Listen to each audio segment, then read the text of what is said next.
And so that's how I personally see that. So what's interesting to me, actually, sorry, I'll lean in. What's interesting to me is what you're saying is actually what the kinds of arguments that were presented to me years ago, right? That gender and sex are different.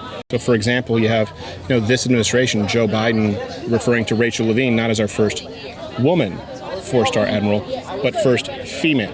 And now when you look on government forms, if you're transgender, you will check the female box, depending on the form.